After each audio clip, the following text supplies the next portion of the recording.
Today's Morphin Network video is sponsored by Ranger Stop and Pop, which is now August the 27th to the 29th, 2021 in Atlanta, Georgia. And Ranger Stop Convention, which is now November 11th to the 14th, 2021 in Orlando, Florida. Go to rangerstop.com for more info.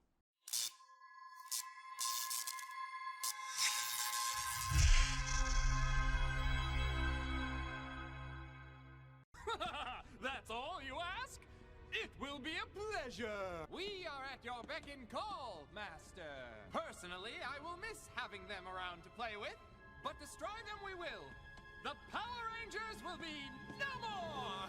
The little do-gooders have arrived! Yes! Let's see your superpowers!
Mr. Weisz, how are you doing, sir?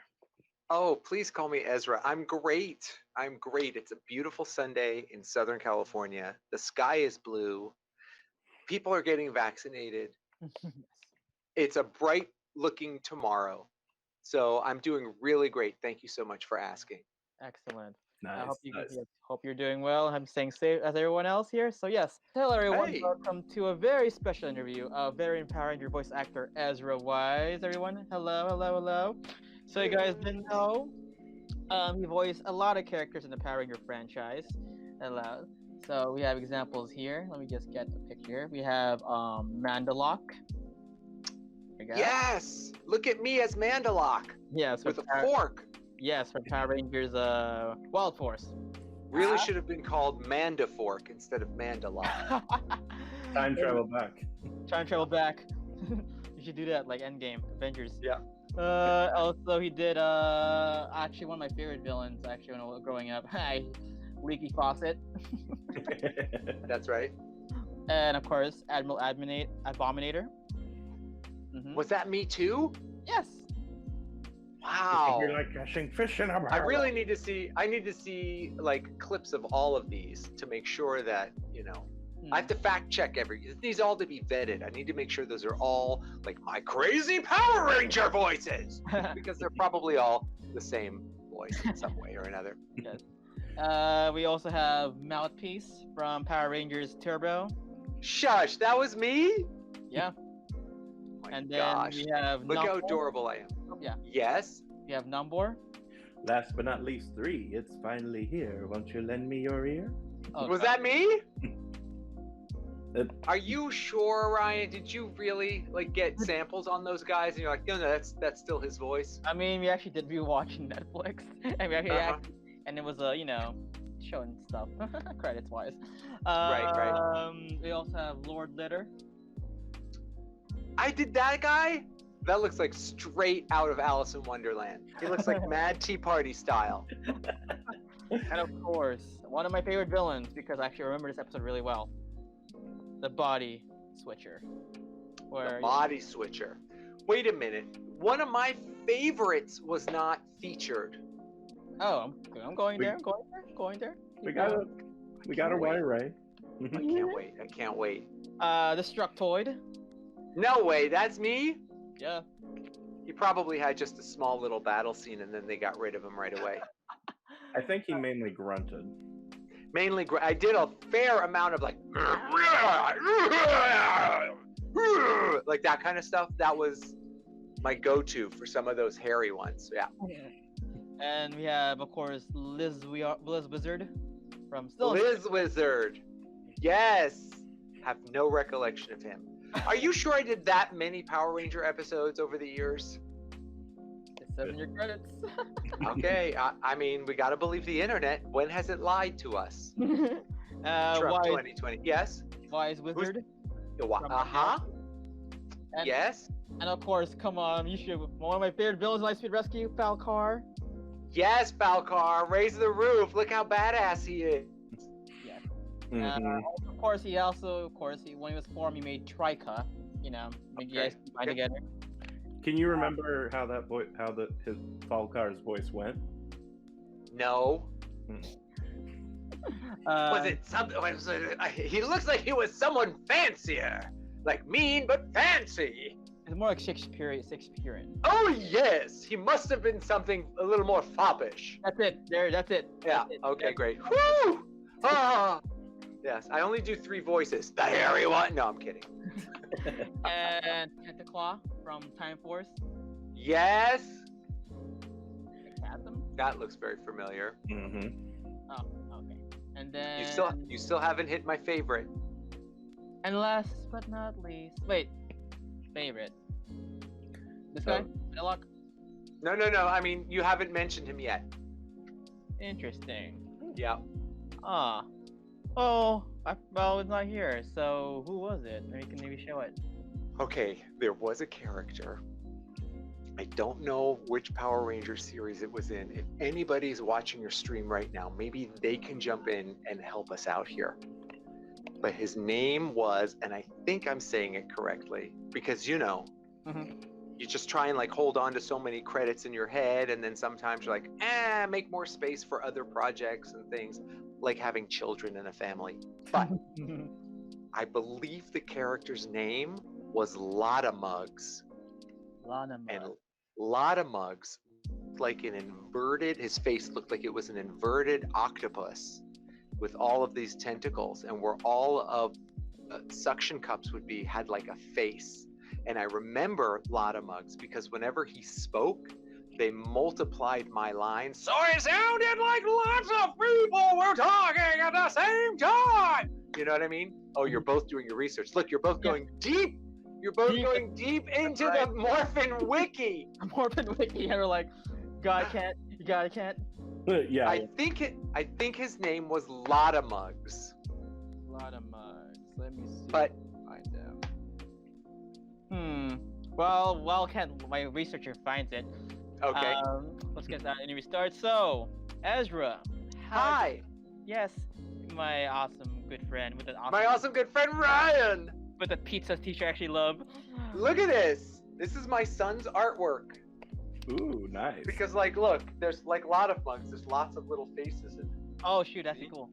That's actually cool. Oh, it's like Freddy Krueger's Soul Pizza. Yes, with all the faces in it, they're like this. That was they went really wild with Freddy Krueger. But never mind that. Yes. Never mind that. Yes. So, okay. Oh, my first question for you, Ezra, is how did you get started with acting?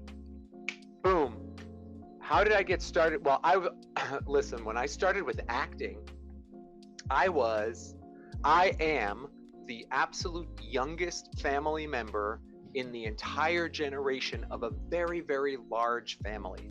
My parents, as well as my aunts and uncles and grandparents, all of them Holocaust survivors.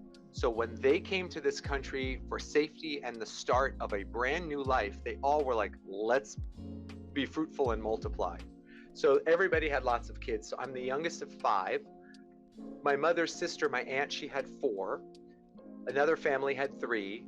There's just lots and lots of us, okay? And my mother was one of 7, and they all survived. So there were a lot of cousins, and I'm the youngest of everybody. So my mom was the last of her siblings to have a child, okay?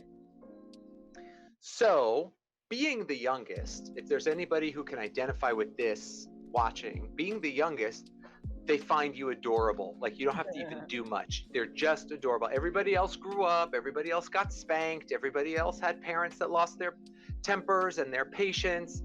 And they all went through the struggling days of trying to make themselves in a sort of a financially stable life. And then comes the youngest of a long string, and now people have careers and people have stability financially as well as perhaps even emotionally, although not my family. And then they find me adorable. So no matter what I did, I was always kind of entertaining to everybody. And since everyone else, in terms of like my siblings and my cousins, were all older, they didn't want to have anything to do with me. I was the baby. So I got to hang out with aunts and uncles. And since they are aunts and uncles and I am the young little nephew, I'm adorable. And they just want me to do more and more and more. So I really enjoyed that attention. And I enjoyed that level of performing. So I would get up on the living room coffee table and do stupid magic tricks that weren't real magic. It was just dropping things on the floor and going, ta-da, look, they disappeared, right? All that kind of stuff. And then once I started to go to like traditional school, middle school, high school, I got involved with theater and drama and doing talent shows and hosting things of that nature and really loving it, and felt my outgoing personality was well matched for performing. That being said, you guys, I also felt that anxiety, like that pre-show anxiety or that stage fright that people talk about.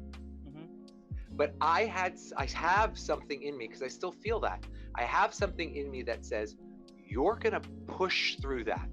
You're gonna take those feelings and you're just gonna go ahead and go out there and you're just gonna do it. And I always felt like that was a place where I could just go out there and do it, which is why I teach and why I love to perform and why I advocate the importance of improvisation. Because there's never a more tangible, visceral moment than when you are about to walk on stage in front of a packed audience anticipating a show and you don't know what you're going to do yet. You just have no clue. Like, the show develops as the show is happening. So I loved that. And because of that, I pursued acting more seriously when I went to college. And I went to California Institute of the Arts in Valencia, California. I spent 1 year, my first year in college was at a place called Sarah Lawrence College, a beautiful private liberal arts school in New York. And spent a year there, did a lot of theater there that I could in that first year, and didn't feel like it was a good fit for me. It just wasn't the right match. So I transferred to California Institute of the Arts in Valencia. I loved living in California. It was beautiful. I've always lived in New Jersey my whole life. I was the only family member to move that far away from everybody else. So they thought, wow, we really smothered Ezra. He just wanted to get as far away as humanly possible, which I guess is kind of true, but I never really felt that way consciously. You know, I love my family, but I just didn't love being in New Jersey. And I didn't feel like I was going to be a Broadway actor. So I came out and I studied theater in school at California Institute of the Arts and graduated with a Bachelor of Fine Arts in Theater. Yeah, guys, for example. Yeah, exactly. Hey, I'm right here, everybody. I'm right here. If there's something in you, like let's say you're an animator, or let's say you're a writer, or you want to write, you're a show creator, right? And that really gets you going. Like, it really creates those juices and the creativity in your mind. It's just like, it's a passion that is kind of undefined. You just feel it, but you're anxious and you're nervous about those things.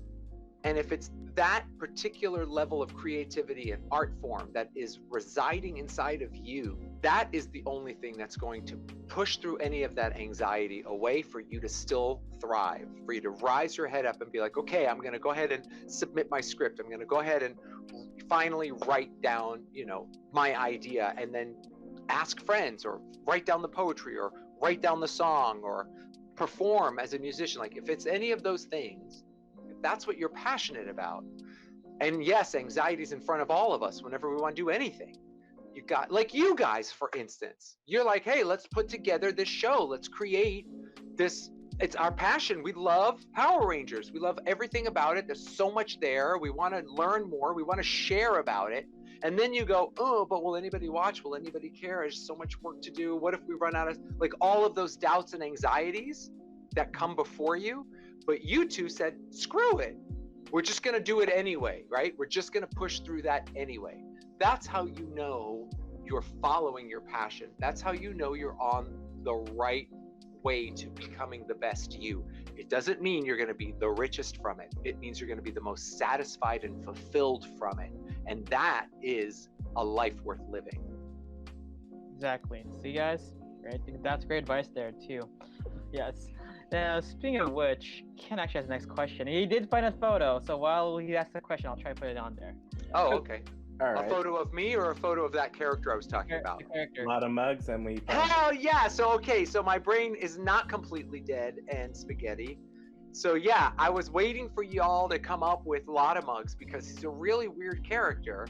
And out of all of the characters that you showed me, did you show me Mandalok? Was he in there too? Yep, he's over here. Oh, wait, give me a sec. Okay, great. Great. Because Mandalok's one of the few that, like, I remember by name. Like, if somebody says, who did you, because I'll say, like, voiceover, Power Rangers, things like that.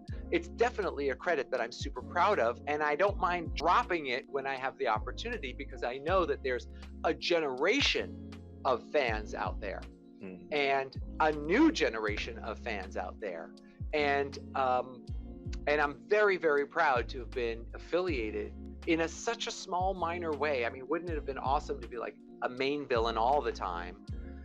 Yes, it totally would have. But I'm forever grateful to have been a part of Power Rangers. But Mandalok and Lot of Mugs, because Lot of Mugs gives me a fun. There he is, like I told you. Look at it, right? like an inverted octopus, right? Was I correct? And Yeah. all the faces, like where the little suction cups would be.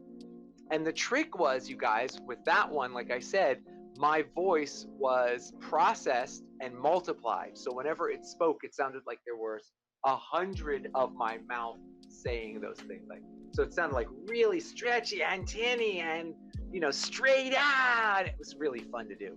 And the reason we couldn't find him earlier was because he was actually from the Power Rangers spin-off show, Big Bad Beetleborgs. My freaking bad. Yes, it's got to be Big Bad Beetleborgs, which I think I had more. I had like a main role as one of the bad guys on Big Bad Beetleborgs, but I don't really remember. I know I did voices there as well, because the whole production team, the post-production team for any of the main Power Ranger titles and subsequent spin-offs or seasons, if you will, right, as they became, took off into space, or they took off as cars, or like whatever the new version of the Power Rangers as they would morph. And any of the spin-off shows and any of the other Saban shows, they would sort of recycle a bunch of the talent pool. In fact, there was a show that Saban put on that I really, really loved. It was called Super Pig. Oh, I do remember that, yeah. I think they even did have an episode where they parodied Power Rangers, Super Pig. Awesome. Yeah, Super Pig was an animated show, unlike a live action show with all of the recycled footage that they would get for Power Rangers. So, Saban was incredibly busy. I mean, in the 90s, Saban was the SH capital IT, So if you wanted to do any content, it was like Netflix, right? Like a lot of people are like, let's get involved in Netflix. Netflix is the new big game in town. Let's anything. Like everybody was like, oh, Saban. Yes, and I'm so happy you found Lottamugs as you dug deep into the tomes and found them at Big Bad Beetleborgs. Yes. Good work, Kent. Good job. You did it. Good job. Wait a minute. Did you guys find it, or did someone watching find it? Kent did. Kent did. Great job, Kent. Great job. thank He you. also did. He also found these photos too. So. Let's see. Photos. Oh, you mean all the photos? Oh yeah, I showed you earlier. All right. Now Kent has to assemble a highlight reel, a video highlight reel of little snippets of all of those characters that you have, because I don't remember any of them, nor will I know how to find them. Kent, you are truly a genius. Actually, we Thank you. did make you a. Well, if you actually go on Instagram, remember the trailer, the teaser trailer? Oh, yeah, but that was just like what, 2 or 3 of the characters? Mhm. Yeah, Well, see. Well, I good. mean, come on, Kent. You're going to be busy all April long assembling this. This guy keeps me busy already. I bet he does. Look So- at your next question.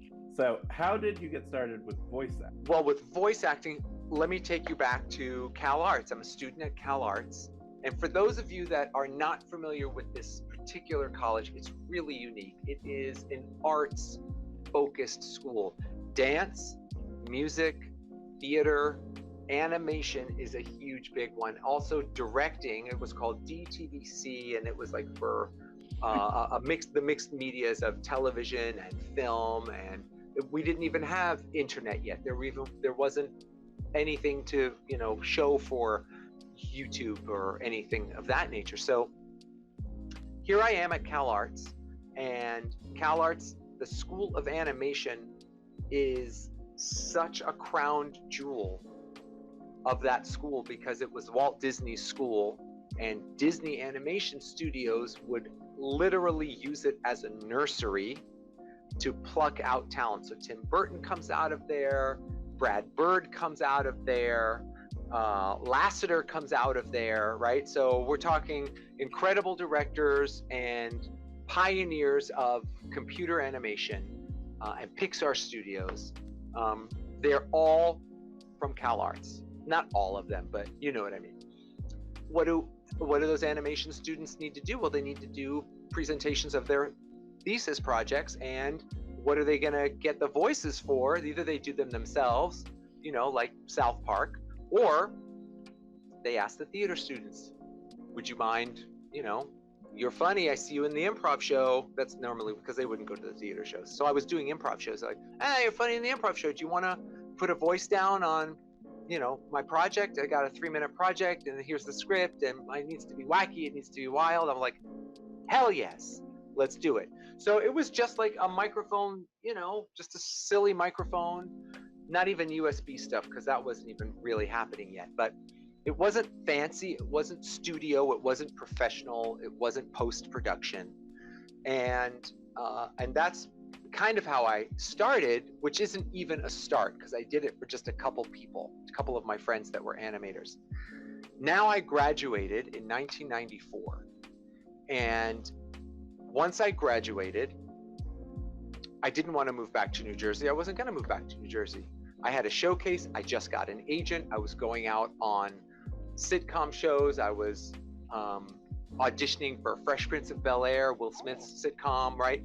And going out, like I said, for commercials. And then my passion was live theater. I wanted to perform with an audience. I love the energy of that. I'm a big personality, and I have a lot of energy. It's too big, in fact, for some of the camera work, right? For television and for film. So theater was always great for me. And I was picked to do this theater project, which took place on the campus of Cal Arts, which is in Valencia, California. And it was an outdoor theater family show. It was free. It was a friend of mine who has a local theater company that was in the Santa Clarita Valley, where Valencia is. And he was like, Ezra, please do the show. And I was like, heck yes. And it was a big, wild farce filled with all kinds of sight gags and comedy shtick. I loved it so much. It was 4 people, and all 4 of us played like 15 different characters throughout the show. It was so much fun, you guys. And since it was a summertime theater show, local to the area, local families would come and watch. And at the end of the show, a producer comes up to me, really nice guy, thought I was super funny, and has a great sense of humor himself. His name is Scott Page Padster. And he comes up to me and he says, "You were really great. Do you do voiceover work? Have you ever done any voiceover stuff?" I said, "Yes." "Yeah, I have, sure. Yes, absolutely." He says, "Great." He says, "I'm the post-production sound supervisor for Power Rangers. Here, give this number a call and we'll bring you in. You'll do some voices for some monsters. It'll be fun. It'll be great. It'll be great." I'm like, "Okay, great. Awesome." Then I walked away and he walked away and I was like, what the heck just happened?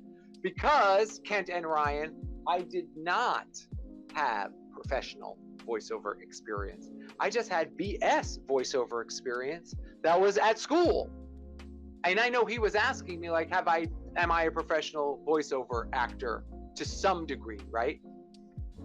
So I go in to do my very first job with the Power Rangers, and I'm nervous and I'm excited and I'm scared out of my pants because I'm like, I'm in a booth by myself. Now it's professional. I got headphones on. I got a microphone in front of me. There's a monitor in front of me. It's got the show that's rolling. And he's like, "All right, here's your line." And then I hear these 3 beeps. It's like beep, beep, beep. And I'm like, he's like, "Ezra, you're supposed to say your line right there." I'm like, "I am?" He says, "Yeah, so it works like this. You're going to hear those 3 beeps in your headset. It's going to go 3 times, beep, beep, beep, and you start speaking where the 4th beep would be, like a metronome that kind of cancels out, but you keep in time, right? And then I have a script in front of me here, and I have to memorize the line real fast and look at the screen, and I hear the beeps, and then I got to say, "I'll get you, Power Rangers," to the mouth flapping around, right? That kind of thing. "Oh, you think you can outrun us?" Whatever that crap was, right? So I was scared out of my mind. So as soon as he told me like what to do with the beeps, I was like, "Okay, all right, I got it." And then he had his engineer, Dave. He's like, "All right, Dave, go ahead, hit it again. Beep, beep, beep." And then I did the line, and he was like, "All right, great, let's go to the next cue." Get to the next cue, and then he's like, "Here, do a little redirect." He tells me how he wants things a little bit different or whatever. Great. Yeah, the voice sounds fine. Let's keep going. And then, you guys, I don't know if you know this part. I'm sure you've talked to many, many actors. But here's what happens.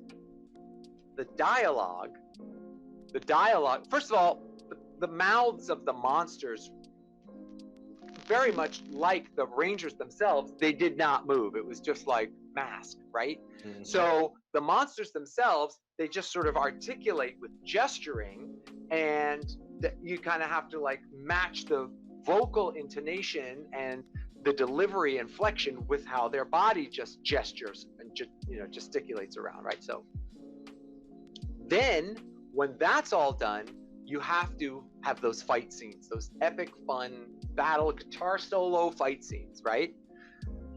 There's nothing written there. So Scott says to me, "All right, Ezra, watch to the picture, play along with what you see, and improvise it." I'm like, "All right." So, I like roll up my sleeves. I kind of get like a karate attack stance. And then all of a sudden, and the thing is, you got to like stay with your face in front of the microphone, because as soon as you go over here, we're like, "Rah!" Right? Your voice is completely off mic. You sound like you're in a booth. The engineer, Dave, he was like, fudge, we messed that. And we can't.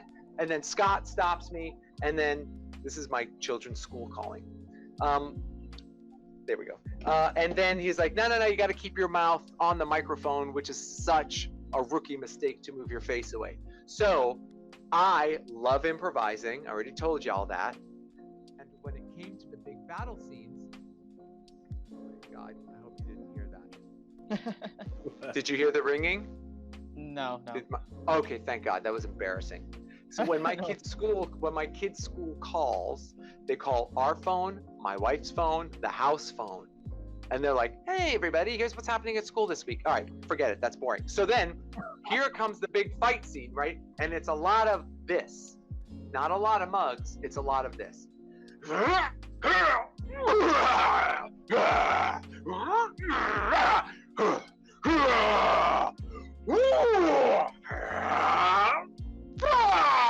that kind of crap, right? So much fun. Sweaty, your throat gets ripped to pieces. Oh, thank you, gentlemen. Thank you. And then here's the other interesting element to doing a show like Power Rangers of any series.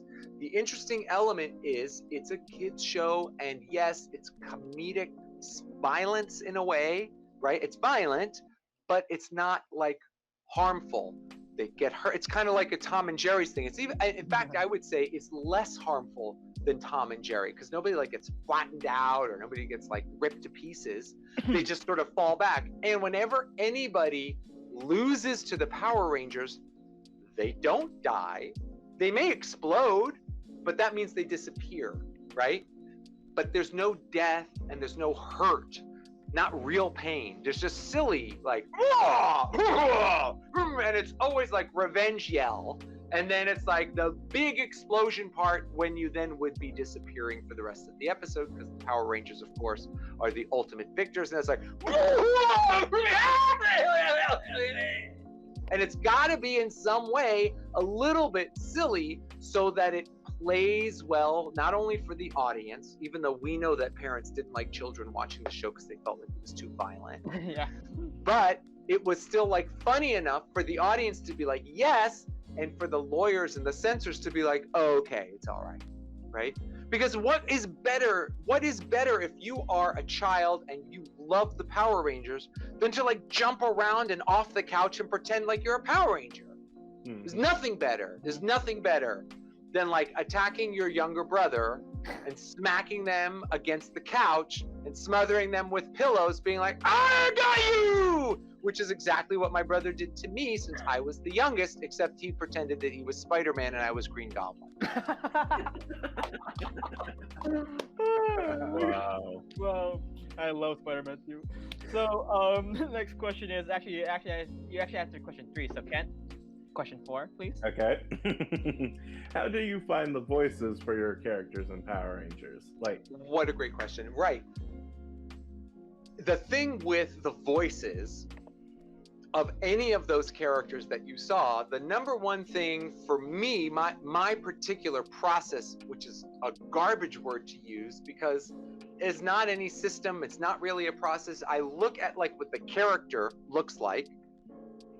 Sometimes they'll play us a little bit of a reference, right? If they have an original file of what the character sounded like originally.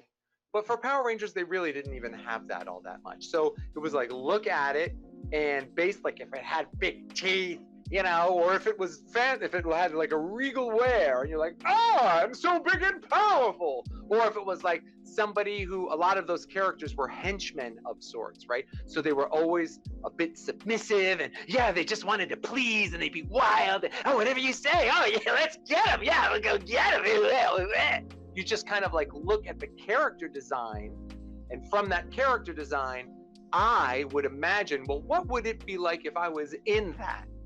And now I am in that, so I am what I'm looking at. And if I am in it, what voice comes out of me if I am in it, right? And then once I kind of got that, the tricky thing is making sure I stay in that character voice. And for everything that you guys already showed, all those other characters, I didn't receive an email that said, here's what the character looks like. Oh, yeah, gonna get that. Right. So you don't get like a picture or an email that says, this is the character you're going to be playing, so think of a great voice when you come in the studio. No.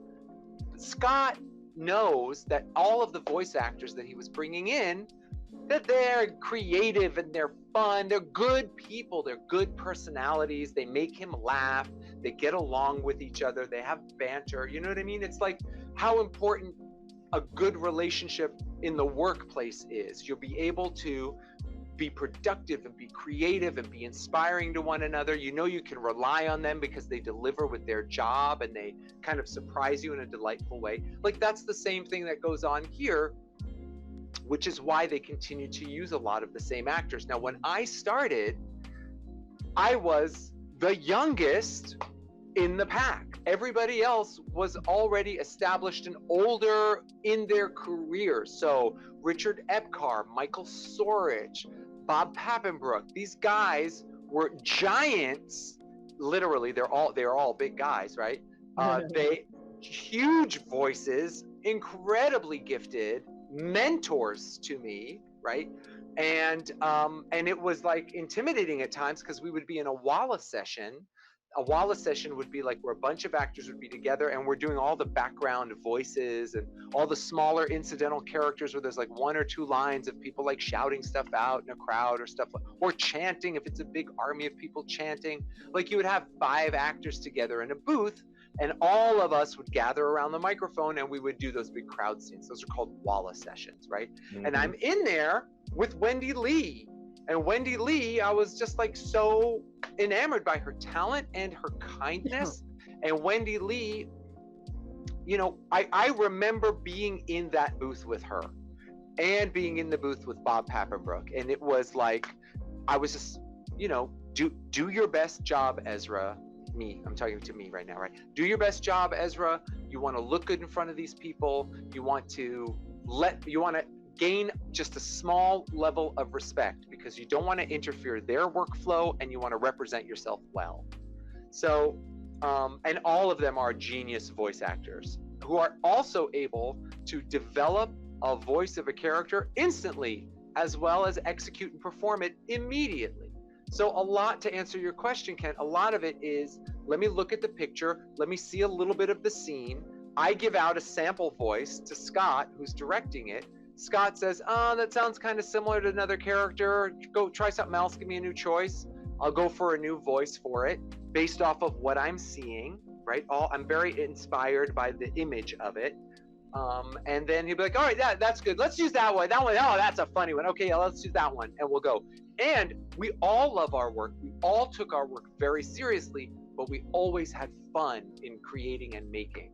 So, and that's really important too, you know, do the work well and efficiently, but have fun while you do it. Right, good. By the way, before we continue, Ezra, very, very interesting and very enlightening story. Did you ever, you know about Family Guy, right? Yeah. Did you know that Lois Griffin was Alex Borstein? She did a few villains in the early days of Power Rangers. Did you ever? I didn't know that she did Power Ranger voices. Now I do know. So Alex, by the way, is also an improviser, and she and I have performed together in the past. And we know each other from that, but I never knew that she was in that rotation of voiceover actors. Look, if you're an improviser, improvisation is the greatest tool for a voiceover actor. It keeps you sharp, you're creating new characters, you're finding new voices, you're playing all of those voices truthfully and honestly. You are always trying to stay in that moment and not jump too far ahead. You take direction really well. You don't take yourself too seriously. That's what is great in the world of animation, as well as dubbing and the voiceover community.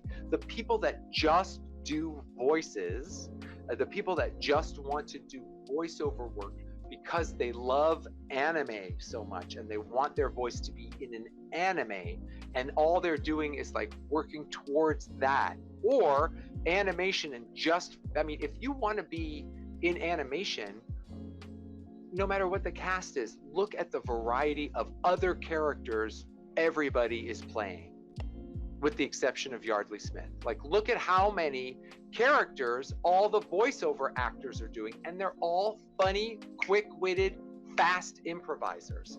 They all have improvisation in their background. Improv. Who knew, right? Who knew? Mm-hmm. It's so fun. It's just a silly activity we do in high school, in club, or I did it in a group in college, but it is such a valuable tool for a voiceover actor. That's why I teach it still, because it allows me to practice it, but it's just so important. Yes. Very much. Very highly agree with you. So my next question for you, Ezra, is of all the you kind of did answer this, but let's elaborate. Of all the monsters you voiced in Power Rangers, which one besides the Lot mugs? That's it? No. I mean, I remember. I also, I do remember the Falkor character. Yeah. So guys, it's this is what he looks like, Falkor. Yes, because he was bad at, and you know what? He just had more. I just had more work with him. You know, I just remember being asked to do. You know, you kind of remember the ones that stick because of the frequency of it. Perhaps. I mean, a lot of mugs I remember because honestly, it looked like a weird butthole because it was all flipped inside out like that. You did not hear me say that. You did not hear me say that. But Kent, throw the image back up if you can find it. Now, there it is. There it is. There it is. I thought of everything I've ever seen in my life. That was the craziest thing. It looks like an exploded butthole. You put a stick of dynamite in anybody's butthole, and you light it, and it'll go. A lot of mugs. Oh god, I gotta rewatch that episode now. That's why it's Big Bad Beetleborgs. Wait, is this stuff on Netflix now? Not anymore. They took it out. Dang it! Is it gonna be on Disney Plus? We'll just have to see. I'm actually I won't say where. I'm watching it in some illegal. Online. Yeah. You are on the dark web. I know you. You're going deep in the dark web, Ryan. But anyways, so yes, you did tell us you love Mandalorian. Can you tell it was from Wild Force? Oh my gosh, Mandalorian! I love Mandalorian. Yes. Also, Mandalorian actually was another character that I had a lot to do with. That was, I believe, a recurring role. And every now and then, you guys, I get a residual check for Mandalorian, and I think it's as high as like 8 or 9 cents now. Yeah. I mean, at first it starts off by being like $100 or whatever it is, and then over the years it diminishes and decreases and decreases. And this is stuff that was done more than 20 years ago. So at that show that I told you about where I met Scott, at that same show, that same production of doing that show, by the way, is called Bullshot Crummond. Bullshot Crummond. And it's a takeoff of the old, dashingly handsome hero and awful villain with mustache twisting and dark leather with, trying to snatch the damsel in distress and run off with the lady as well as all the money, stuff like that. So it's really fun, silly farce. And at that play, which I loved very much, and at that play, I also met my wife, Sabrina. She was there in the audience. Like, every freaking thing happened for me at that show, right? And it wasn't one production. It was about 2 weeks of doing the show. But like, my life literally changed in every possible way because it gave me the start of a voiceover career, which then gave me the extension into a voiceover director career, which I currently am. I don't know if I would say I'm currently thriving in it today because I have some space in my calendar in between projects. But last year, before the pandemic, thriving, very, very busy. And then of course I meet my amazingly gorgeous, beautiful, love at first sight gentleman, bride. And, we have a gorgeous family in my eyes, and we have a small house together in, Glendale, a townhouse. And it's like just everything happened there. And it happened with Power Rangers, which is why whenever anybody asks me if I want to talk about Power Rangers, it's so very special to me. Like the series, the work, the overall allure of working on a show that I know was literally on television in the middle of the day, on the day that I was recording, another episode was airing. I'm like, wow, I'm in Hollywood, baby. This is happening, And then that leads to other work, and that, led to other relationships, great relationships with incredible friends and colleagues.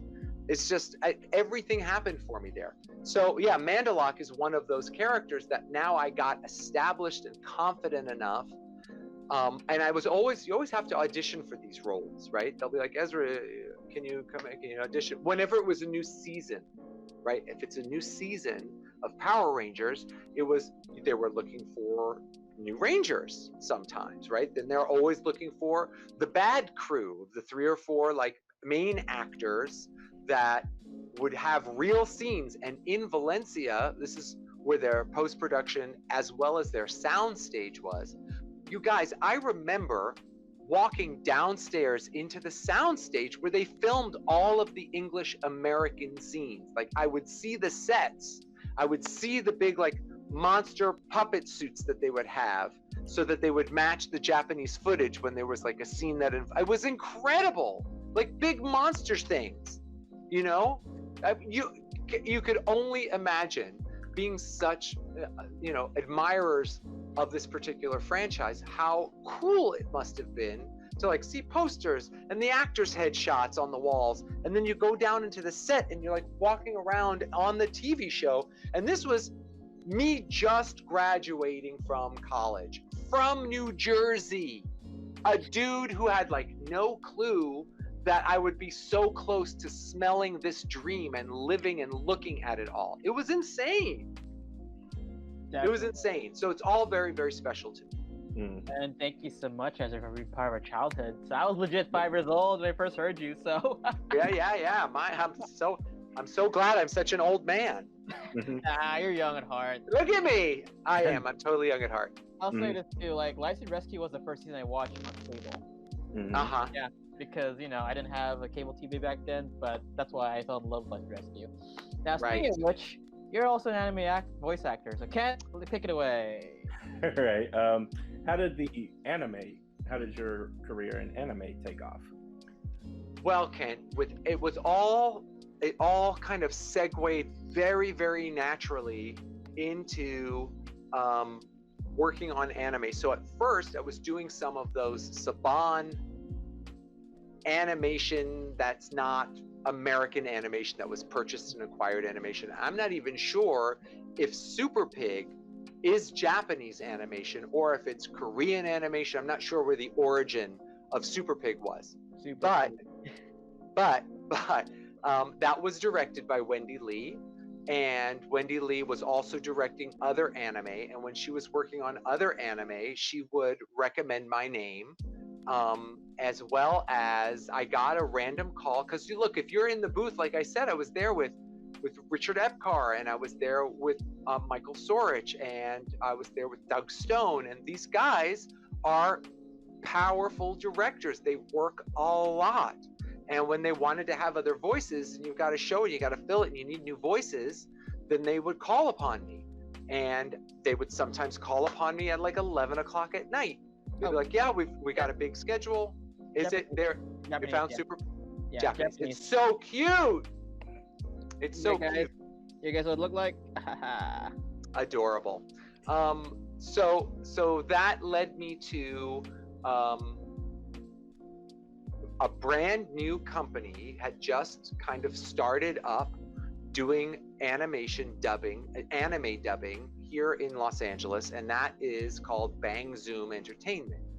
And Bang Zoom, they were at the time, I believe they were just renting out other studios to get their projects done. They didn't have a studio of their own, and now they have 3 gorgeous facilities, like buildings, and I've been watching them grow. I've been growing along with them with anime. They are where I do 98% of the anime work is with Bang Zoom. And I really do. I love that company, and I love the people involved, and I love the Sherman family, like family. And I started off with a title that was called, I'm saying it wrong, Rurouni Kenshin, I think is the name of it. Yes, I remember that. Right, and then there was another series that I worked on where I had a recurring role as well called Ark the Lad, and I did a bunch of other titles that I wasn't really sure what they are. And by the way, like Ark the Lad, when I wanted to buy the series because I knew I was in it, I had to buy the VHS collection, which I still have, and I don't own a VHS, but I still kept it because I couldn't get rid of it. Like the artwork, even on the boxes, are cool, and I'm really proud to be a part of it. And then from there, I started to work on other weird, random dubbed projects, you know, and then Akira. and what's that? Akira, and that eventually led. Now there was and then there was another studio called Magnitude 8. Magnitude 8 did amazing, beautiful work that I'm so very proud of. They did the Big O, and they did Code Geass, and they did the re-recording of Akira, and other titles that I also just don't remember. Because, like, you know, you were showing me some of those Power Ranger characters I voiced. I don't really remember some of them, but I trust you that that was me. Like, there's a lot. I was also in Ghost in the Shell. Yes. Ghost in the Shell was also another one that was done at Magnitude 8. And between those two studios, I was doing a lot, but now it's just pretty much all Bang Zoom because Magnitude 8 just doesn't exist anymore. And then I started to do a show that was directed by Wendy Lee for Bang Zoom Entertainment, and it's called Outlaw Star. And with Outlaw Star, I played, his name is Fred Lau, I think? No. Yes, Fred Lau, yeah. And he is an arms dealer, and it's an intergalactic, you know, space show. So much fun. And he is, he's got, you know the sort of anime trope where there's one character that's kind of fancies another one, the main character, but it's a male character that fancies the other male lead character, and it kind of makes the male lead character kind of slightly uncomfortable, but that was a little bit of what the dynamic was, and it was never like awkward or bullied, but it was just a sense of humor and levity. So I played that character who was always throwing sexual innuendos about the strength of the weapons and the size of the weapons to our lead character, who was like Gene Starwind, I think his name is. And and I loved it, and I got to work with Wendy, and we worked, you know, the relationship of her giving me very specific direction and me being the actor, like really wanting to accommodate her and give her the best performance that I could. I just remember like really loving anime in those moments. I'm like, wow, I'm happy to do anything after that. Yeah, this would all be great. Yes. Now, speaking of which anime, of all, you kind of answered it, but of all the anime characters you voiced, which one was your favorite? Or most notable to you one? Notable? Well, Fred is definitely notable because, you know, Fred was also, you know, so very like, he just loved to tease Gene, and it was always so fat, you know, come here, Gene, what are you afraid of? Look at it, you know, that kind of. So I love that particular character. That character kind of carried on. Like, there is a game that is called, oh my gosh, why can't I remember it? Final Fantasy? What is it? Final Fantasy 7? No, Final Fantasy 7 was great because I get to play like the honey something, and the host in the honey something inn. I played it too. Did you hear me? I heard your. I legit. I was funny. I legit when I was playing it yesterday, and I remember I talked to you last night too, and I'm like I played it, and I'm like, wait, this sounds like, oh my god, it is you. That was me. Yeah. That was very recently done because, you know, that was just re-released, so that was recorded like a little bit over a year ago. Like, I would say it was recorded maybe in the fall of 2019. That feels right, somewhere around there. That's when we did the recording of Final Fantasy. But it was a couple of roles stand out. So I played the character of Albert in an anime series that is called The Count of Monte Cristo, or Gankutsuo. Gankutsuo, I think is the name of it, but it's The Count of Monte Cristo, and I really love the anime style in there. The artwork is really special and different and beautiful. I also loved voicing the role of Kaname Kuran in Vampire Knight, which is really those teenage high school heartthrob. Here's a vampire with really dark and twisted plots that kind of ends feeling really yucky once you find out like who I am and the relationship to some of the characters. I love that one. I was directed by Christy Reed. Christy Reed directs a lot of incredible series now for Cartoon Network. She's very, very gifted, and she directed a lot of my energy down for Kaname. Kaname needed to be, you know, very like somewhat soft-spoken, deeply placed, even-tempered, and very sexy. So you can't really play sexy, but you can kind of keep the voice in a place that other people might find that sexy, you know? You can't play, look, I'm so sexy, that's fake and false and artificial. So I really loved those roles a lot. And now I play the voice of Fugo in JoJo's Bizarre Adventure. And he is part of, I forgot, the whole Narancia gang. I forget what they're called, but he's such a fun character. It's an incredible franchise title to be a part of. I also got to voice a character that is memorable for me. His name is Master Wing, and he was in Hunter x Hunter. And he goes through this really long monologue where he teaches the power of Nen and the strength of Ten and all of these, like, you know, learn how to use your inner strength and focus and economize your power when you go for battle. And it's a really long, almost entire episode monologue. And I enjoyed doing that. You know, if I think about any of the roles, Kent and Ryan, I'll be like, yeah, that's my favorite. Oh, yeah, no, I love that one. I love that one. There really isn't much that, when I do the work, I love the work that I do. So I find it super special. There is a show right now that the second season is out on Netflix. I'm just going to promote it real fast because it's a great series. If any of your audience likes mature anime with like dark, sort of seedy themes, this is about a serial killer. It's a Netflix anime. It's called Be the Beginning. And Be the Beginning, just the first season is insanely good. So good. I direct that series, the voice actors. And then the first half of the second season came out Friday. So, you know, you'll see it says new episodes under that title card on Netflix. If anybody wants to watch that, watch it, and then find me on my social media and let me know what you think about it, because I definitely want to hear from you. So, yep, guys, it's on Netflix. It's Be the Beginning. It's on Netflix. Yeah. All 2 seasons. It's also, there's a GPS-based game that became incredibly popular for those that follow it. It's called Ingress. I don't know if you've heard of it, or if you play the game. It's basically like Capture the Flag, but in a global dominant way, red and green, or red and blue, right?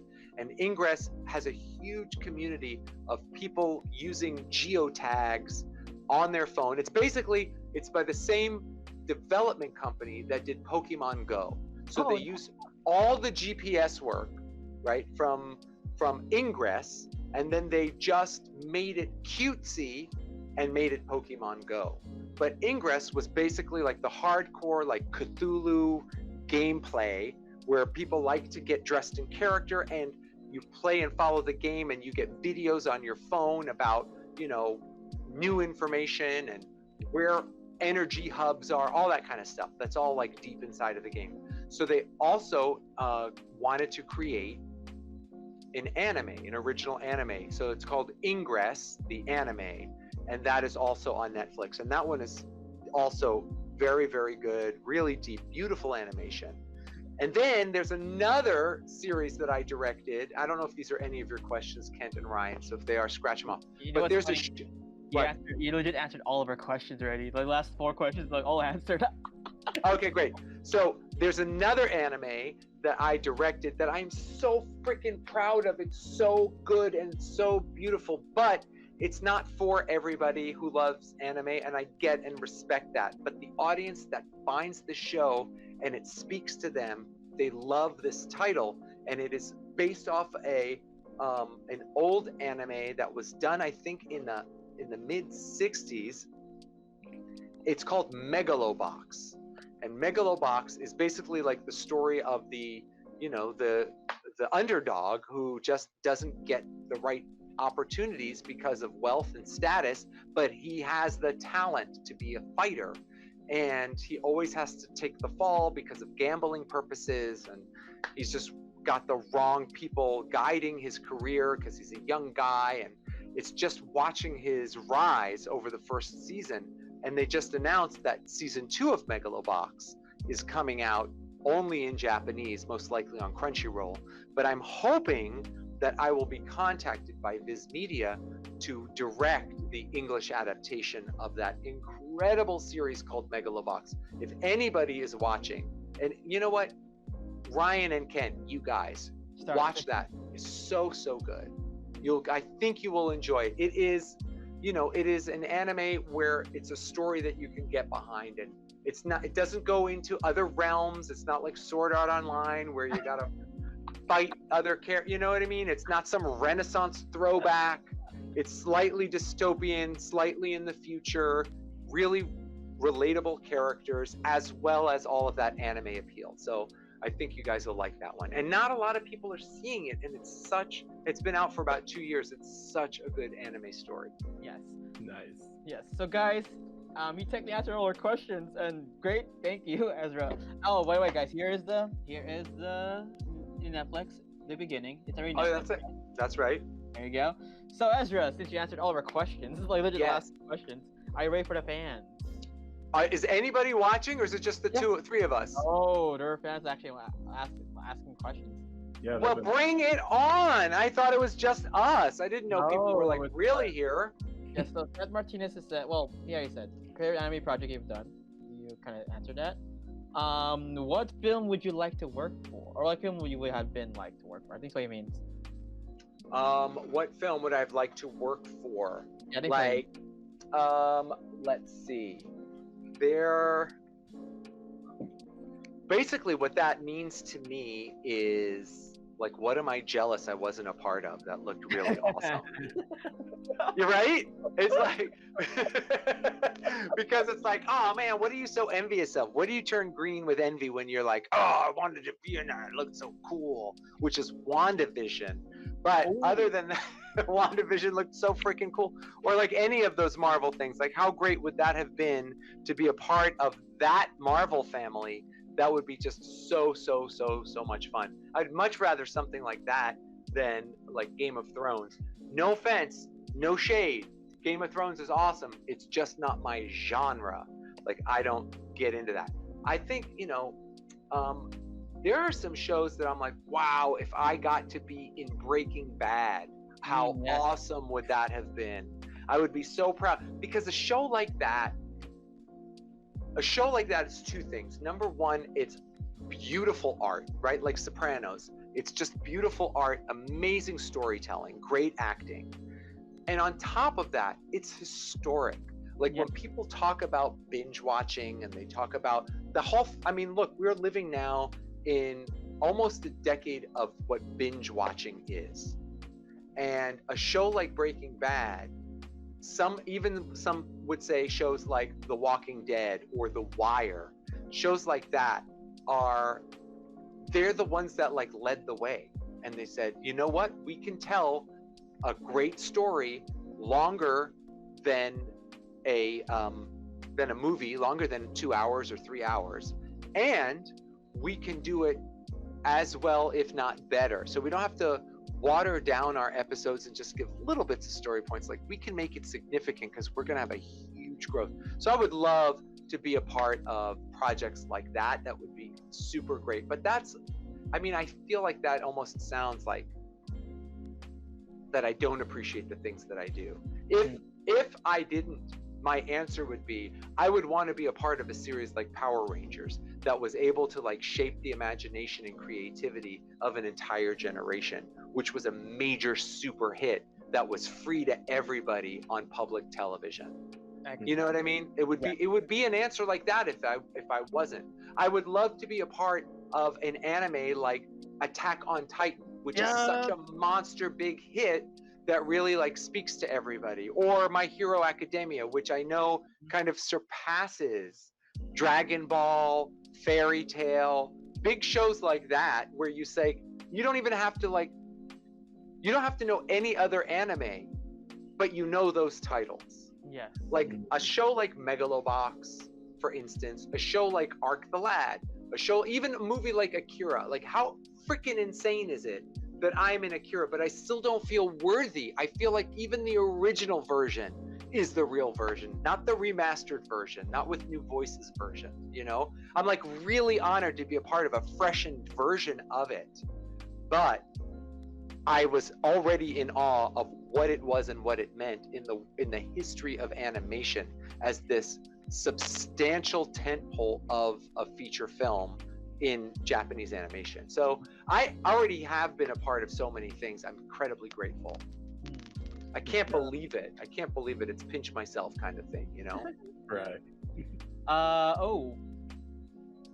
Can you use your musical voice to say, hey, Joe, just request from a fan? Hating JoJo is still a JoJo reference. Purple Haze. I should have brought out my purple. I was wearing my Purple Haze shirt yesterday, but I didn't want to wear it today to be confusing with what's going on. I can only do the Fugo voice for a session fee. Sorry. No. I'm kidding. I don't know the Fugo voice. Here's what happens. Whenever I go into a studio to do a session, they always set my voice. So they play what I did before in the previous episodes. I listen and repeat it. I listen and repeat. I do that about for 5 or 6 lines. And then I'm reminded I'm back in the character. I'm refreshed because I can do several different sessions of different voices of different series throughout the course of the week.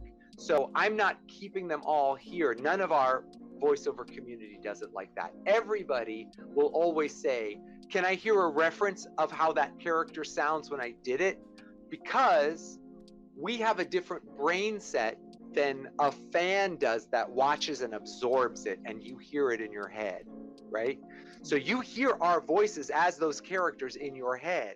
You have a more powerful brain than any of us going in there doing it. We have brains that say, here's our performance, and now like a toilet, we flush it and drain it so that we can go on to the next performance. We don't like hold on to all of them. So it's hard for me to do the Fugo voice. I think he's something just a little bit elevated.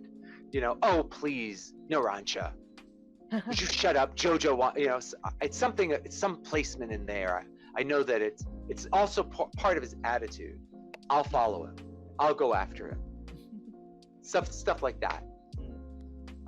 Leo, whenever he says, hey Ezra, love your work in Power Rangers and Akira and Bleach. What was your experience like while doing some of the visual voice for Final Fantasy VII Remake, which I actually played yesterday? Great. So yes, I forgot about Bleach. I mean, come on, Bleach is like substantial. That's like a huge anime. I mean, if you're a fan of that one, you are very, very passionate, like ReZero. You know what I mean? Like, you love it. So the thing was, here, I don't remember what I did as the innkeeper. I know it was friendly, right? I know that he was welcoming and hospitable, but here's the story that I'm going to share with you about that recording. So I go to school, I'm at Cal Arts, I learn how to use my body as an instrument. I know how to find a neutral placement so I can take on other characters physically when I'm on stage, vocal placement for voice study, diction, accent reduction, all of that stuff, because I remember I'm from New Jersey. So there is a line that I said a couple of times where I used the word entertainment in my script. I forgot what it was. And the director, Kirk Thornton, a genius voiceover actor. I worked with him many, many times as well as a director. He stops me and he corrects me every time I said that word, because my New Jersey accent, for some ass reason, was coming in, like my lazy approach, like I was not sharp on my game. And I kept saying the word entertainment. I was like, yeah, oh, come on in. We have lots of entertainment for you and all that kind of stuff, right? He was like, Ezra, you're saying the word wrong. I'm like, what do you mean? He said, Ezra, you're saying entertainment, and the word is entertainment. It's with an E, not an I. You're saying entertainment. And I didn't even think of it. I'm like, yeah, entertainment. But that's like a lazy way of doing it. And I was so embarrassed. Like I got hot, cold panic when you get like called out and you like feel so foolish. I don't know if you've ever felt that, but I feel it basically hourly in my life. So when they were like, no, you're saying it wrong. I was like, okay. I said, how am I saying it? I said, I am? Like an idiot. Like I have to freaking, challenge it. I am? How am I saying it? Kurt says, you're saying entertainment. The word is entertainment. I'm like, right. Oh, come on in. We have lots of entertainment for you. So if you go back and you listen, you can hear that I'm clearly saying the word entertainment, not fudge. You sound like an idiot. Entertainment. Oh, Intergalactic, maybe, not entertainment. Fudge.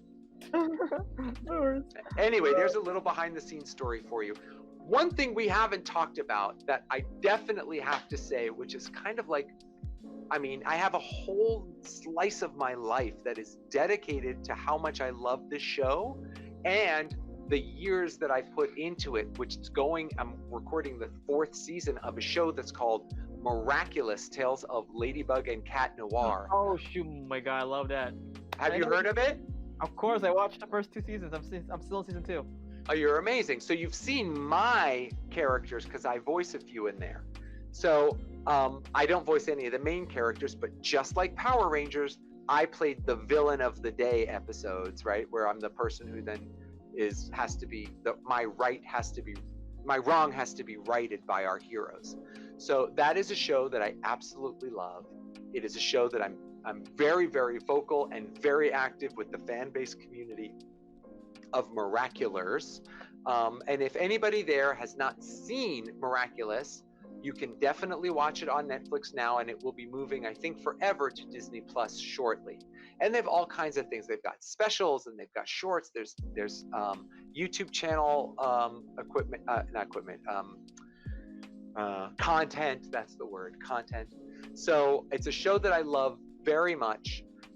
Some people feel it's got, you remember how when My Little Pony Friendship's Magic came out and then there was like a whole brony community?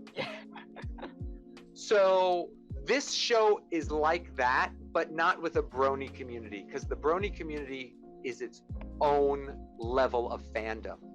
But this is a show where the age gap, like everyone says, oh, it's a kid show, but it appeals to older teenagers, college age kids, and also those that have, young kids, but the moms and dads are watching it with their kids and they're like, wow, this show's pretty good. It's a show that's like, for an animation, an episodic animation, it deals with relationship, feelings, respect, supporting one another, listening and being seen and heard. It's got same-sex relationships in there that aren't even addressed as a topic. It's accepted. They like each other. So who cares, Nobody is like creeped out. Nobody's like using humor because one sex is liking the same sex, like I talked about in Outlaw Star. It's like they don't use that device. It's all very respectful like that. So I'm a big promoter of it because I'm very, very grateful to be working on a show like that has international appeal as well as huge popularity.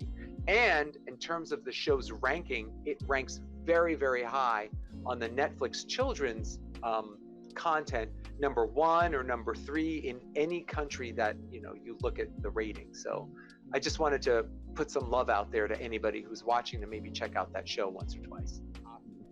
All right, guys, we'll do a few more, 2 more questions, guys. Do limit here. Or we'll do some greetings first, really fast. Also, greeting from the Philippines. That was great. Oh, when you did your little, improvisation. Oh, great. Paramus says, greetings from Mumbai, India. Greetings, hello. Hello from Mumbai. Hi. Luis, hey from NYC. Oh, awesome. Hey, East Coast in the house. He says, just want to say I started watching V in the beginning on Netflix, and I gotta say, I love your character. Aw.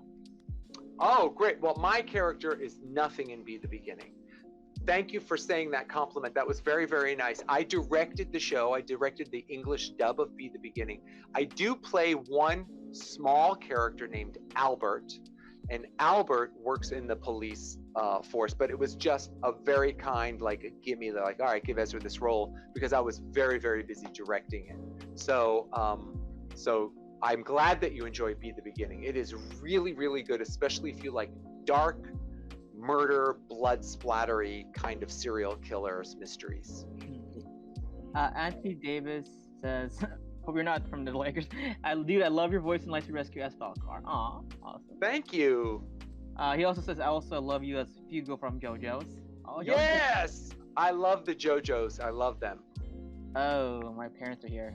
They're asking, were you involved in any Disney projects? Well, he kind of was, Mom and Dad. He kind of was. Yes. Yes, kind of, yeah, some of the Disney projects. It's you could call, even though it's Zag Animation, but Miraculous is a Disney streaming project. So, Aaron Gelb says, "Hi, did you watch your episodes where you voice characters once they were aired? Greetings from Argentina." Oh, you're sent. Yeah, well, can I answer this? Yeah. Oh, did you watch your episode? Oh, did you watch your episodes? Do I watch the episodes that I voice characters once they were aired? Oh.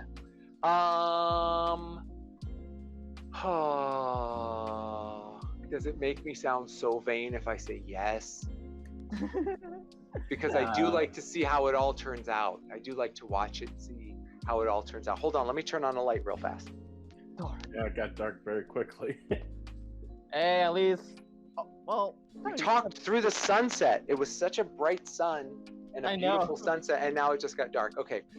Yeah, I know. I do. I like to watch the final product. I'm not like one of those like, ooh, it's so cringy. Listen, you've got to love what you do as a voice actor. You've got to love the sound of your own voice. Many people, when they first start off, they're like, oh gosh, do I really sound that way? Yes, get used to it. You're the only person who sounds that way. So own it and be proud of it. And when you hear it, you should love it and enjoy it. So that's what I say. But I know that there are other people who are like, no. I just want to do my work. Just let me put my work out there. I don't want to hear it again, or else I'll judge it, or I'll want to do better, or it's just never perfect for me. And I get that, and I really do respect that. But I don't carry around that same kind of self-evaluation or critique. So I really do like to watch it. In fact, my son will be like, hey, Dad, you're in this anime. Here's a scene for you. And I'm like, are you sure that's me? He's like, yeah, that's you. And I'm like, cool, let me hear it. I had somebody, that's why I told Kent at the beginning of this, I said, put together a reel of all the little snippets of all those characters, because I don't know how to find them. But that's our editor. Kent's just like the guy, for pictures. So Leo, you're watching this. Yeah, Leo, get on it. No, I'm kidding, Leo. But I would love it. I would love it. Because then I would like, if anybody says, hey, I'm proud of all of the work that I have done. I just don't know how to like see and watch all of it. You know what I mean? But I would totally watch all of it. Yes. Because look, I want to see every other artist that was working on that project, not just the voiceover, but I want to see the editor. I want to hear the final sound mix. I want to see what other people did that I didn't get to, because you work just one at a time when you do any dubbing work. It's just me in the booth when I'm a voice actor, or it's me and a producer, an engineer when I'm directing, and then one voice actor in the booth. So I do want to see everybody's work when it's over. Controversial question. Bring it. Oh, DC or Marvel? I am it's weird because it's basically like saying, do you like Hershey's chocolate or Toblerone? One side. Well, one side, Ezra. Can I choose one side? No, it's no problem. I am more it's always going to be Marvel. Yeah. It's always going to be Marvel for me because Marvel just feels more appealing and not quite as heavy and dark. Mm-hmm. And I feel like I always feel, and I love that there's this heaviness with DC. Mm-hmm. There's just so much the level of soul torturing that goes on for the characters is very, it's like just very, it's very emotional. It's very, very heavy, right? It's very complex. It's very traumatic for all of those characters. And then you look at the Marvel characters and they're like, yes, this is the hardship that I have in my life, and here's how I want to rise up and make the world a better place. So I feel like it's a little bit more optimistic overall. And I also feel like, although Justice League, and I'm going to watch that, it's like 4 hours, right? So I'm starting it tonight with my son, and I'm not a comic book guy.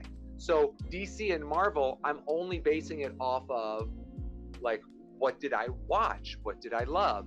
Yeah, I absolutely loved the early 60s Batman series, the Adam West Batman. I loved it. I grew up with that, just like I grew up with the Spider-Man that my brother would attack me during the opening credits. You know, Spider-Man, Spider-Man. It was like the slides of Spider-Man, you know? And I loved that. But to me, neither one of those shows were DC or Marvel. It was Spider-Man, it was Batman, you know? And then it was later on, I would say in the 80s, when we had the Batman, the Tim Burton Batman coming out, and the Michael Keaton Batman and all that stuff. And I was like, wow, this is really dark, and it's fine and it's entertaining, but I don't need to keep watching those movies. But, you know, the Marvel movies I liked a little bit more. Although, here's a little bit of trivia for everybody who's watching right now. In the movie theaters and at home, I always fall asleep during a Marvel movie. And I always fall asleep during the battle scene. Because for me, the battle scene is just a no-brainer. It's just like nothing's going on. I know they're all going to win.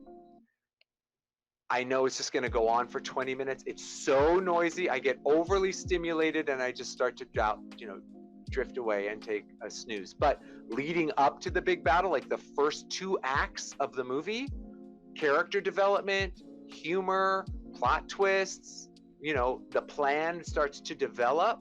I'm all in. I'm like, ooh, I love it. I love it. And then when it's just fighting, I'm like, and then I wake up at the end credits to see the tag. So. Unless it's Infinity War, where spoiler alert, the bad guy wins. Yes, I did see Infinity War. I saw Infinity War, and I had to watch that in the house because I saw Endgame without seeing Infinity War. Because there's a lot of movies I didn't see because I'm like, I don't want to see it. I'm just gonna fall asleep in the movie theater. But then once WandaVision came out, my son, who's now 16, he and I were like, all right, let's watch some of these other ones. So let's start with Age of Ultron. Then after Age of Ultron, we had to watch whatever the one with Bucky is, the soldier, Winter Soldier. By the way, I don't know any. Do we all hate Bucky? Are we all like, why even Bucky? Like Bucky's just other than like his piston fisty weapon. I'm like, who the heck needs Bucky? Well, Cap does. Technically, Cap does. Technically, Cap does, right? Because they both like got unfrozen, but still, I don't care for the Bucky character. There's something about it, and you know it's true. You know it's true. There's something about even looking the poor actor. He just doesn't like carry himself the same way as all the other Avengers, which of course is excellent casting because that means he wasn't supposed to be. He's supposed to be Bucky, But am I going to watch Winter Soldier and Falcon or whatever it is? Most likely, yeah, I'm gonna watch it, even though I don't like Bucky. So we watched that because I wanted to see like all the backstory on Wanda and on Vision because I don't know any of those things.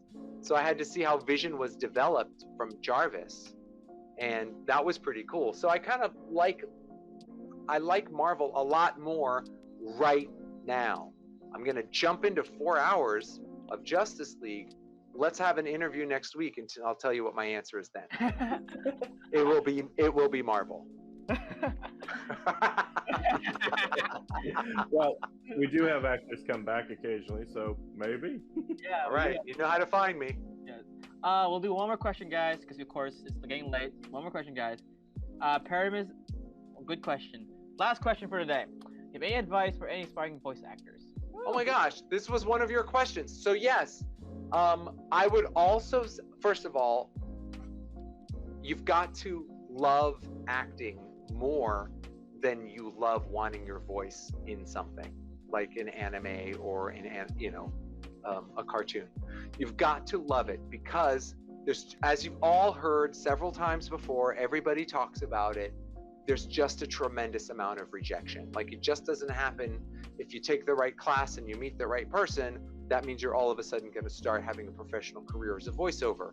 You have to love what you're doing because, like I said, the rejection, you got to like rise, you got to fight through that anxiety, you got to fight through that rejection and still do the stuff that you love. Now, that being said, the best things for you to do is what I mentioned really early on in our conversation, and that is take an improv class. If you're younger and you ask this question, I say get involved in theater, get involved in acting in your school, get involved in the school play, start to care more about what the craft and, what the technical components are to acting and being an actor. It's not just making up a voice, and it's not just imitating someone else's voice. It's really creating your own voice, which means you're creating a character. So if you do want to get into acting and you are serious about it and you want real tangible advice and guidance that you can apply right now, I would tell you to start reading out loud. Read out loud. And once you feel comfortable reading out loud and you have smooth reads and you can talk and you can lift the words off the pages and make it sound like, you're doing your own audiobook, right? Mm-hmm. Then I would say, get your ass in front of a kindergarten class and hold their attention with your read aloud. And if you're able to hold their attention with your voice, with you grabbing and manipulating and your energy, as well as your storytelling and your characters where they can't stop listening to you, then you'll know that you've got something. You've got something that all the voiceover actors have, and that is an ability to connect with an audience using your voice. So that would be my advice. Read out loud, because all of us think that we're really good voice actors, perhaps. But then when you literally start reading things, you're like, I can't read. I mean, I can read, but I can read quietly in my head. Can I read out loud? Can I tell this story out loud? How often am I stumbling? How often do I correct myself or say interfere with the smooth flow of reading? So that is my number one advice. Read out loud, and then when you have the opportunity to get in front of an audience or volunteer at the library and do a read aloud in the children's section, tell the librarian, hey, I would really love to do some read alouds on Sundays. Can I do that for the next month or whatever? The librarian will say, no, get away, pedophile, get away. Not in my children's section, weirdo. I'm kidding. I'm an improviser. I'm just making jokes. But I was not joking about the read aloud stuff. Yes. All right, guys. Well, that's pretty much it. Thank you guys for being part of the interview. So, Ezra, thank you for being our special guest today. So, My where pleasure. can we find you in social media if you have any? If you're still watching from all the way, where were they from? Albania? If you're still watching from all of your great countries, representing your great countries, you can find me on TikTok and on Instagram. Just use my name, which is, it's spelled right there. It's Ezra, but then I also want to put my last name there so that you can see that as well. Let me type it in there. Weisz. Look, there's my name, Ezra Weisz. It's a weird name, I know. It's got 2 Z's in it. Who has that? Someone in Albania maybe. So you just find me at Ezra Weisz. And I have a red shirt on in my profile picture on Instagram and on TikTok. So don't go to any of those dummy accounts that fans make that are fake. You'll see me. You'll see the activity there. I would love to engage with you. I would love for you to follow me, and we'll have a great time together. So you can find me there, and we can continue being friends and chatting and ask me more questions and all that stuff. And my partner Kent, where can he find you? You can find me on Instagram where I show off this massive Power Ranger scrapbook, QR Ranger Book, as well as my Instagram account, brown_K. And you can find me here on Morphin Network as well. Yes, you can find me Instagram, dancerboy247. Yes, I am a dancer. And follow us at Facebook, YouTube, Instagram, and Twitter at the Morphin Network. All right, guys, this is Ezra Weisz, veteran Power Ranger voice actor. Thank you again for being a special guest. And I'll get you, Power Rangers! this is Falkor, legit. Oh my god. There you go, guys. So alright, guys. Have a good night. See you guys again for future podcast stuff. Alright, guys. We'll do goodbye wave. Bye, guys. Today's Morphin Network video is brought to you by Karson's Korner. Karson's Korner is a black LGBTQ owned small business. They sell merchandise and apparel on pop culture franchises.